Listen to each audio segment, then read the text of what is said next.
na pangalan nyo? Kagawad na Olympic. Okay po. Kamusta po yung pagiging kagawad nyo po dito sa barangay sa Uyo? Maayos naman, although maraming challenges, maraming mga problema na dumarating araw-araw. Pero natutugunan naman maski pa paano.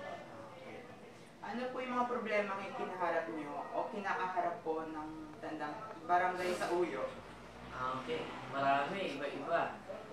Unang-una sa pagkahanap buhay ng mga taga-barangay, mga natin ng mga rest area dito sa barangay sa Uyo. So, isa yun sa mga tinutugunan natin. Although, hawak ko kasi yung committee ng livelihood. So, maski pa paano makapatulong tayo para maski pa paano silang pagtawin. So, bukod doon, syempre marami mga solicitation, mga problema sa area, Paano nyo po natatugunan ang mga pangangailangan ninyong nasasakupan po? Pag nangangailangan sila ng tulong, agad kami bumababa. Hindi lang naman ako, andyan din yung kapitan natin, si Kapitan Carling Hapot, yung council.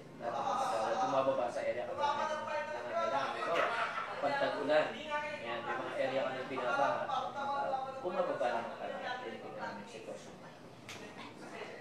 Paano po nasusolusyonan ang mga programang inilunsan nyo po dito sa barangay sa Uyo? Nasusolusyonan yung mga inilunsad na programa? Oo, kasi yung mga programa namin na yan, kapag ibinaba namin sa area, nakaplano na yan eh. Meron kaming plan na ginagawa for the whole year. At yun ay sinusunod na lang namin. Diba, for this month, ganito ang gagawin namin sa area na ito. May nakalaan kaming budget para ang barangay kasi nagkalaan ng budget, bawat committee. So, tulad ko, livelihood committee, may budget na nakalaan dyan. Yung sa disaster committee, meron din naka-allocate na pondo dyan, even yung sa mga kabataan.